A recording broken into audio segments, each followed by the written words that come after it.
think some of us have a hard time learning how to slow down.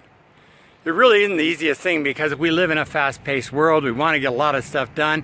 And some of us live with the FOMO, the fear of missing out.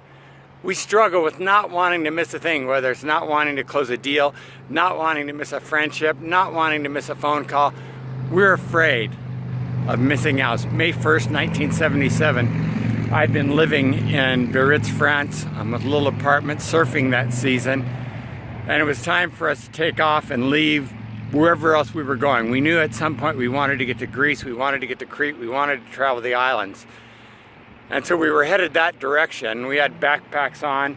We got on the train, but it was May 1st, and we had zero idea about International Workers of the World Day, Workers Unite.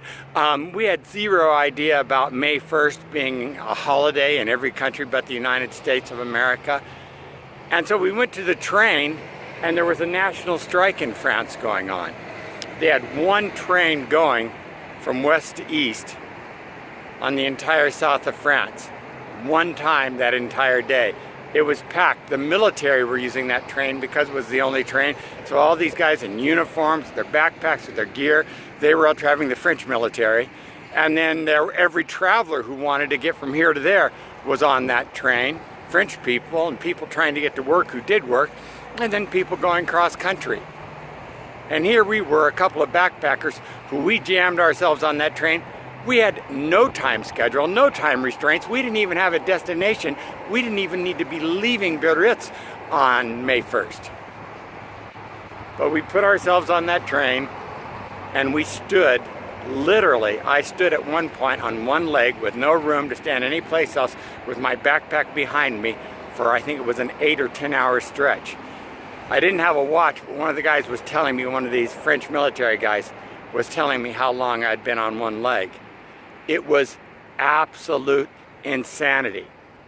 We got off in Nice, France finally, and took a break. That's literally the entire country of France across.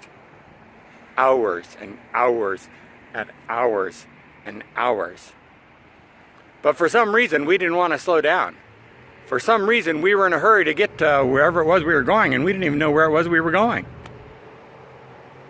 And there was only one thing we needed to do to slow down. And that was at one of the train's many stops was just get off. And say, yeah, you know what, I've had enough. We could have taken our backpacks, we could have set up tent anywhere we wanted and enjoyed that area. It would have been a lovely area to visit. We were traveling the entire south of France. But instead we were in a hurry and we didn't get off the train.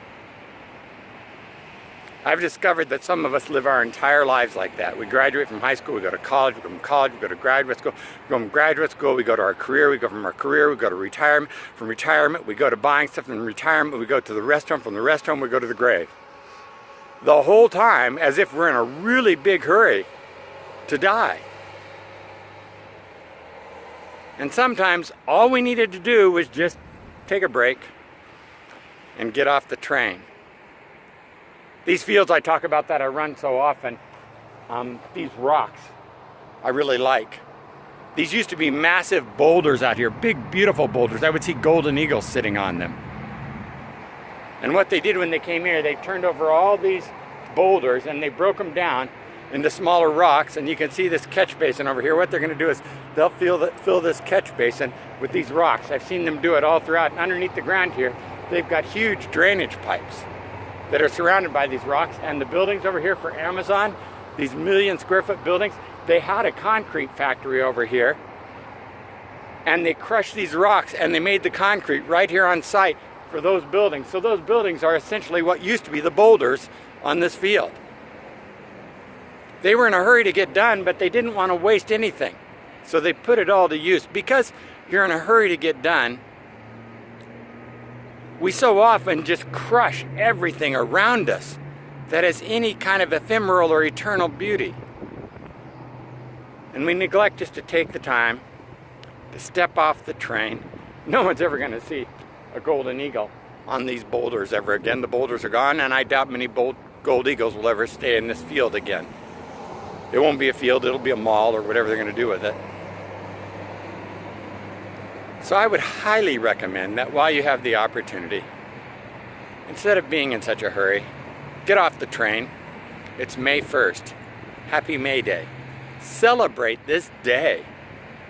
Go out and get some violets or whatever kind of flowers you're supposed to get on this day. Lilacs, I think maybe. And take them to your teacher. Go out and buy flowers for someone you love. Go out and join a demonstration and say, workers of the world unite. Go to Mexico. We're going to Mexico today.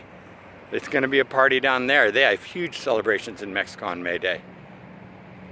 Get off the train for a minute. What's the hurry? You graduated. You had a career. You're hurrying through retirement. You're going to hurry into the rest home. I'm going to stand over you and bury you and I'll say, see you later. And it'll all happen that fast. Slow down. Get off the train. Be the miracle that God intended you to be.